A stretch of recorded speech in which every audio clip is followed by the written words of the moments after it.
कलबुर्गी से एक बड़ी खबर सामने आ रही है।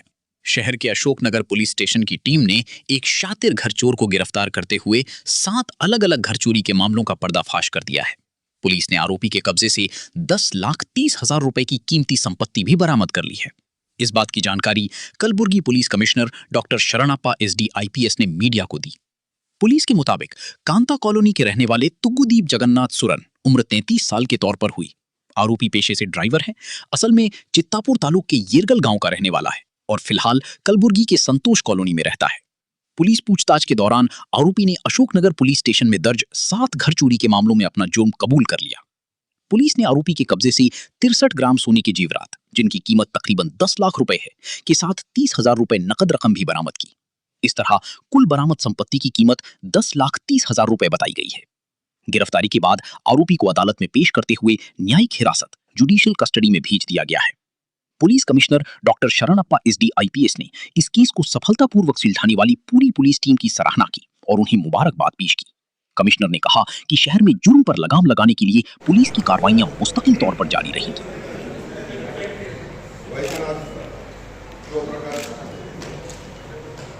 ಕಲಬುರಗಿ ನಗರ ಪೊಲೀಸ್ ಠಾಣೆಯ ಅಶೋಕನಗರ ಪೊಲೀಸ್ ಠಾಣೆಯ ಇನ್ಸ್ಪೆಕ್ಟರ್ ಮತ್ತು ಅವರ ಕ್ರೈಮ್ ಟೀಮ್ ಮಾಡಿರೋ ಒಂದು ಉತ್ತಮ ಪತ್ತೆ ಕಾರ್ಯದ ಬಗ್ಗೆ ತಮಗೆ ವಿವರಿಸಲಿಕ್ಕೆ ಈ ಪತ್ರಿಕಾಗೋಷ್ಠಿಯನ್ನು ಕರೆದಿದ್ದೀವಿ.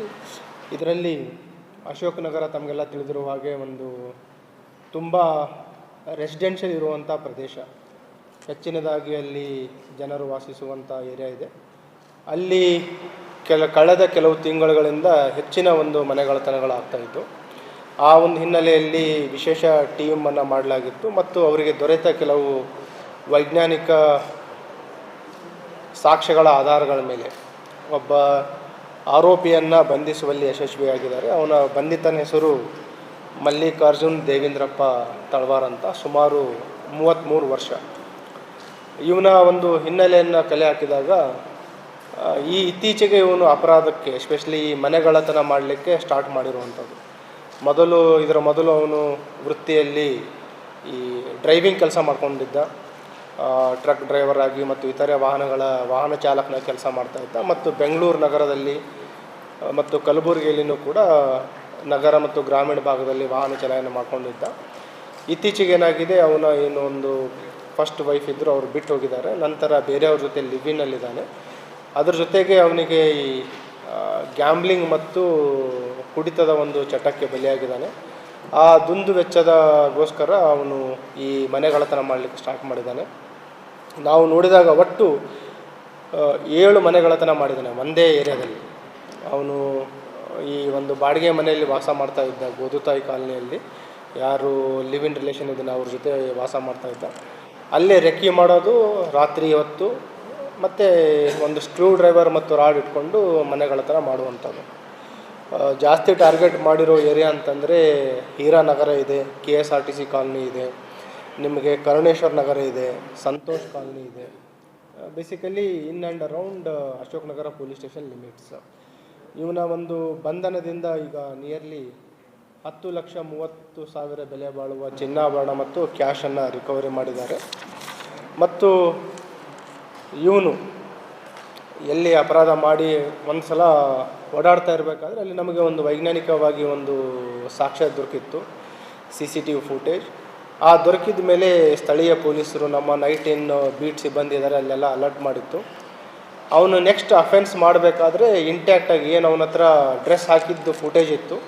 ಕೆಲವು ದಿನಗಳ ನಂತರ ಸೇಮ್ ಕಾಸ್ಟ್ಯೂಮಲ್ಲಿ ಅವನು ಸಿಕ್ಕಿರೋದು, ರೆಡ್ ಕ್ಯಾಪ್ ಇರುವಂಥದ್ದು, ಅವನು ಧರಿಸಿರುವ ಶರ್ಟ್ ಪ್ಯಾಂಟ್. ಮತ್ತು ಅದೇ ರೀತಿ ಅಪರಾಧ ಮಾಡಲಿಕ್ಕೆ ಹೋಗಬೇಕಾದ್ರೆ ಅವನನ್ನು ನಮ್ಮ ಟೀಮ್ ಬಂಧನ ಮಾಡಿದ್ದಾರೆ. ಮತ್ತು ಏನು ಕಳ್ಳತನ ಮಾಡಿರುವ ಚಿನ್ನಾಭರಣಗಳಿದ್ದು ಅವುಗಳಲ್ಲಿ ಕೆಲವು ಅವನ ಹತ್ರ ಇಟ್ಕೊಂಡಿದ್ದ ಮತ್ತು ಇನ್ನೂ ಕೆಲವನ್ನು ವಿಲೇವಾರಿ ಮಾಡಿದ್ದನ್ನು ನಮ್ಮ ಅಧಿಕಾರಿಗಳು ವಶಪಡಿಸ್ಕೊಂಡಿದ್ದಾರೆ. ಇವನ ಮೇಲೆ ಈಗ ಮುಂದೆ ನಿಗಾನೂ ಇಡ್ತೀವಿ. ಒಂದು ಮಾಧ್ಯಮದ ಮುಖಾಂತರ ಎಲ್ಲ ಸಾರ್ವಜನಿಕರಲ್ಲಿ ಗಮನಕ್ಕೆ ತರೋದೇನಂತಂದರೆ, ಕರ್ನಾಟಕ ರಾಜ್ಯ ಪೊಲೀಸ್ ಮತ್ತು ಅದರಲ್ಲಿ ನಮ್ಮ ಕಲಬುರಗಿ ಸಿಟಿ ಪೊಲೀಸ್ನೂ ಒಂದು ಲಾಕ್ಡ್ ಹೌಸ್ ಬೀಟ್ ಸಿಸ್ಟಮ್ ಅಂತ ಸ್ಟಾರ್ಟ್ ಮಾಡಿದ್ದೀವಿ. ಲಾಕ್ಡ್ ಹೌಸ್ ಬೀಟ್ ಸಿಸ್ಟಮ್ ಅಂತ ಬೇಸಿಕಲಿ ಇದರಲ್ಲಿ ಏನಂತಂದರೆ, ಒಂದು ವೇಳೆ ತಾವೇನಾದರೂ ಮನೆ ಬಿಟ್ಟು ಪ್ರವಾಸಕ್ಕೆ ಹೋಗ್ಬೋದು ಅಥವಾ ಬೇರೆ ಸಂಬಂಧಿಕರ ಊರುಗಳಿಗೆ ಹೋಗಿರ್ಬೋದು, ಅಂಥದ್ದೇನಾದರೂ ಒಂದು ಸನ್ನಿವೇಶ ಬಂದರೆ ನಮ್ಮ ಕಂಟ್ರೋಲ್ ರೂಮ್ ಫೋನ್ ನಂಬರ್ ಇದೆ 9480805500. ಇದಕ್ಕೆ ನಿಮ್ಮ ಹೆಸರು, ವಿಳಾಸ ಮತ್ತು ನಿಮ್ಮ ಮನೆ ಒಂದು ಎಲ್ಲಿದೆ ಅದರದ್ದು ಲೊಕೇಶನ್ ಹಾಕಿದರೆ ಸಂಬಂಧಪಟ್ಟ ಪೊಲೀಸ್ ಸ್ಟೇಷನ್ ಇನ್ಸ್ಪೆಕ್ಟ್ರಿಗೂ ಕಳಿಸ್ಬೋದು ಅಥವಾ ನಮ್ಮ ಕಂಟ್ರೋಲ್ ರೂಮಿಗೆ ಕಳಿಸ್ಬೋದು. ಒಂದು ವೇಳೆ ಕಳಿಸಿದರೆ ಅದರಿಂದ ನಾವು ಏನು ಮಾಡ್ತಾಯಿದ್ದೀವಿ, ಈಗ ಅಲ್ಲಿ ಹೆಚ್ಚಿನ ಒಂದು ಗಸ್ತು ಆಗ್ತಾಯಿದ್ದೀವಿ ಲಾಕ್ಡ್ ಹೌಸ್ ಬೀಟ್ ಸಿಸ್ಟಮಲ್ಲಿ. ತಮಗೆ ಈಗ ಕಳೆದ ನಾವು ಒಂದು 15 ಡೇಸ್ನಿಂದ ಸ್ಟಾರ್ಟ್ ಮಾಡಿದ್ದೀವಿ ಇದು ನಗರದಲ್ಲಿ. ಕಳೆದ 15 ಡೇಸಲ್ಲಿ ಎಲ್ಲೆಲ್ಲಿ ನಮಗೆ ಮಾಹಿತಿ ನೀಡಿದ್ದಾರೆ, ಸಾರ್ವಜನಿಕರು ಈಗ ಎಲ್ಲೆಲ್ಲಿ ಮಾಹಿತಿ ನೀಡಿದ್ದಾರೆ, ಎಲ್ಲಿಯೂ ಕೂಡ ಅಪರಾಧಗಳಾಗಿಲ್ಲ. ಮತ್ತು ಅದ್ರ ಜೊತೆಗೆ ಏನು ಮಾಡ್ತಾಯಿದ್ದೀವಿ, ನಮ್ಮ ಸಿಬ್ಬಂದಿಗಳು ಹಗಲು ಗಸ್ತಲ್ಲಿ ಯಾರು ಇರ್ತಾರೆ, ಡೇ ಬೀಟಲ್ಲಿ ಹೋಗೋರಿಗೆ ಎಲ್ಲೆಲ್ಲಿ ಈ ಲಾಕ್ಡ್ ಹೌಸಸ್ ಇದೆ ನಾವು ಸ್ವಯಂ ಪ್ರೇರಿತವಾಗಿ ಅವುಗಳನ್ನು ಐಡೆಂಟಿಫೈ ಮಾಡ್ತಾಯಿದ್ದೀವಿ. ಅಲ್ಲಿ ನಾವು ಹೆಚ್ಚಿನ ಒಂದು ಗಸ್ತನ್ನು ಹಾಕ್ತಾಯಿದ್ದೀವಿ. ಒಂದು ನಮ್ಮ ಇಲಾಖೆ ವತಿಯಿಂದನೂ ಮಾಡ್ತಾಯಿದ್ದೀವಿ. ಎಲ್ಲಿ ಸಾರ್ವಜನಿಕರು ನಮಗೆ ಮಾಹಿತಿ ನೀಡ್ತಾ ಇದ್ದಾರೆ ಅಲ್ಲಿ ವಿಶೇಷವಾಗಿ ಒಂದು ನಮ್ಮ ಡೇ ಬೀಟ್ ಮತ್ತು ನೈಟ್ ಬೀಟ್ ಪೆಟ್ರೋಲಿಂಗ್ ಹಾಕ್ತಾಯಿದ್ದೀವಿ. ಅದರಲ್ಲಿ ಅವರು ನಮೂದಿಸ್ಬೋದು ಯಾವತ್ತಿಂದ ಹೋಗ್ತಾ ಇದ್ದಾರೆ, ಎಷ್ಟು ದಿನ ಹೋಗ್ತಾ ಇದ್ದಾರೆ. ಕೆಲವರು 1 ವಾರ ಹೋಗ್ಬೋದು, ಕೆಲವರು 2 ದಿನ ಹೋಗ್ಬೋದು, ಈವನ್ 1 ನೈಟ್ ಹೋದರೂ ಪರವಾಗಿಲ್ಲ. ಒಂದು ವಿನಂತಿ ನಂತರ ಒಂದು ಪ್ರೋ ಆ್ಯಕ್ಟಿವ್ ಆಗಿ ನಾವು ಕೆಲಸ ಮಾಡ್ತಾಯಿದ್ದೀವಿ. ಏನು ನಮ್ಮ ಮನೆಗಳತನ ಪ್ರಕರಣಗಳ ಪತ್ತೆ ಇರುತ್ತೆ, ಇದು ಸುಮಾರು ವೈಜ್ಞಾನಿಕವಾಗಿ ನಮಗೆ ದೊರಕುವ ಸಾಕ್ಷ್ಯಾಧಾರಗಳ ಮೇಲೆ ಇರುತ್ತೆ. CCTV ಫುಟೇಜ್ ಇರ್ಬೋದು, ಫಿಂಗರ್ ಪ್ರಿಂಟ್ ಇರ್ಬೋದು, ಡಾಗ್ ಸ್ಕ್ವಾಡ್ ನೀಡುವ ಪ್ರೂವ್ಗಳಿರ್ಬೋದು, ಅಥವಾ ಬೇರೆ ನಮ್ಮ ಪ್ರೊಫೆಷ್ನಲ್ ಇನ್ವೆಸ್ಟಿಗೇಷನ್ ಸ್ಕಿಲ್ಸ್ ಮೇಲೆ ಡಿಟೆಕ್ಷನ್ ಆಗುತ್ತೆ. ನಿಯರ್ಲಿ 55 to 60% ಡಿಟೆಕ್ಷನ್ಸ್ ಆಗ್ಬೋದು. ಇನ್ನೂ ಏನು ಉಳಿದ ಒಂದು 35 to 40% ಎಲ್ಲಿ ಪತ್ತೆ ಆಗಲ್ಲ, ಅವುಗಳನ್ನು ಕಡಿಮೆ ಮಾಡಲಿಕ್ಕೆ ನಾವು ಪ್ರೋಆ್ಯಕ್ಟಿವ್ ಆಗಿ ಪ್ರಿವೆಂಟಿವ್ ಪೊಲೀಸಿಂಗೋಸ್ಕರ ಈ ಲಾಕ್ಡ್ ಹೌಸ್ ಬೀಟ್ ಸಿಸ್ಟಮನ್ನು ಜಾರಿಗೆ ತರ್ತಾ ಇದ್ದೀವಿ. ಇದರ ಒಂದು ಉಪಯೋಗವನ್ನು ಸಾರ್ವಜನಿಕರು ಬಳಸ್ಕೋಬೇಕಂತ ವಿನಂತಿ ಮಾಡ್ತಾಯಿದ್ದೀನಿ. ಮತ್ತು ಇವತ್ತೇನು ಇವರು ಅಶೋಕನಗರ ಇನ್ಸ್ಪೆಕ್ಟರ್, ACP ಸೌತ್ ಮತ್ತು ಅವರ ಕ್ರೈಮ್ ಸ್ಟಾಫ್ ಏನು ಒಂದು ಪತ್ತೆ ಮಾಡಿದರೆ ಎಂಟೈರ್ ಟೀಮಿಗೆ ನಾನು ಅಭಿನಂದನೆಗಳನ್ನು ಸಲ್ಲಿಸಲಿಕ್ಕೆ ಇಷ್ಟಪಡ್ತಾ ಇದ್ದೀನಿ.